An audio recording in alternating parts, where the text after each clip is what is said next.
Hello guys, welcome to my channel. This is the second tutorial in this course, and in this tutorial I again have a very simple HTML file for you, and we're going to talk about a few more tags and few more things that we can do in HTML using those tags, right? So what is similar between this file and the one that we checked out in the last tutorial is that it has a doc type tag, and as I said in the last tutorial that you would have to include this in all the web pages that you make.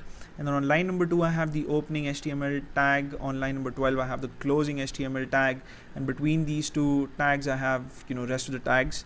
So the head section this time is a little more elaborate, and what's common is the title tag, and it has the text "you got it," and inside the body section I have just the paragraph tag this time, not the heading tag, and it has a text, "I'm a hunter, you want to see my gun," right?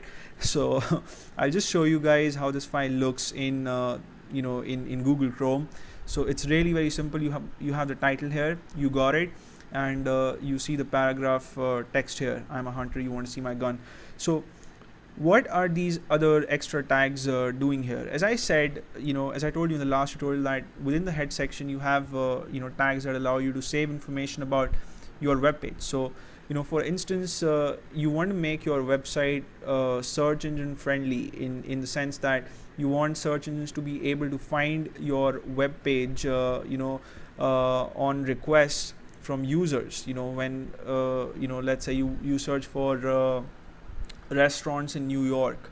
So if you have a website that has information about restaurants in New York, then you would have to inform search engines that, okay, hey, I've got some information about restaurants in New York, and this is how you're going to tell them. So you'll have to use the meta tag for that.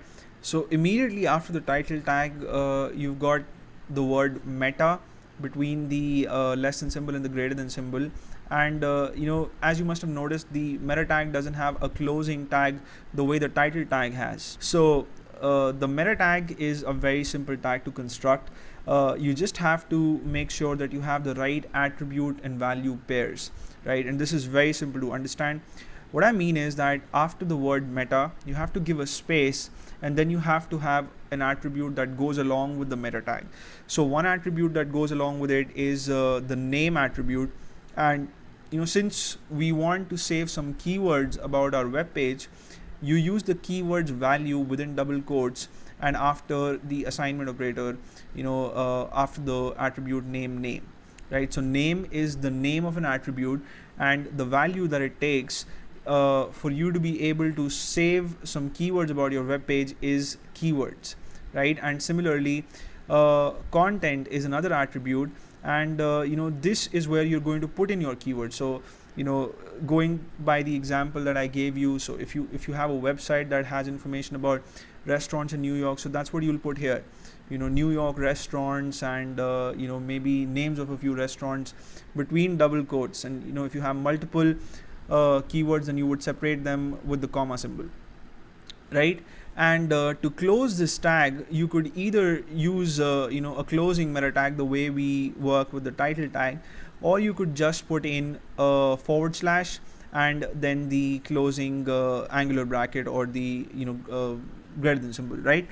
So this is how you include the keywords about your web page within the web page. And on the next line I have another meta tag, and this one is to save some description of the web page, again, to make it search engine friendly.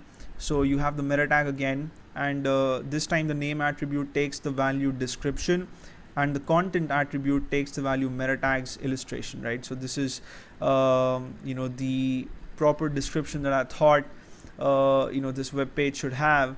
And then again, to close it, I have the / and the closing angular bracket.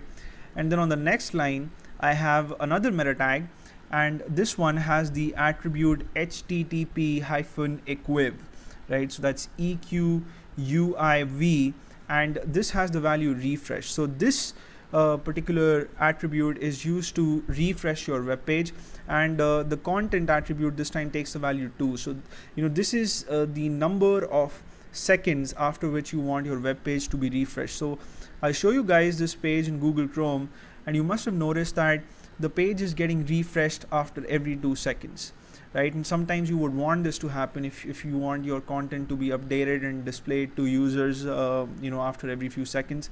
And let's say you do not want to redirect your users to the same site after a few seconds. Let's say you want to take them to Google after 2 seconds, right? So what you'll have to do for that is you'll have to put a semicolon after the number of seconds, as the value for the content attribute in the meta tag, and then you'll have to type in URL and then the equal to symbol, and then HTTP : 2 slashes, and then the URL where you want to take them. So let's say you want to take them to google.com, so you just type in www.google.com here, you save your file, and I'll refresh this in my browser, and this time I see that after 2 seconds I am taken to google.com, right?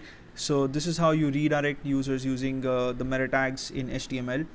And that's all I wanted to discuss with you guys. In the next tutorial I'll talk about another interesting HTML feature. We'll check out more tags.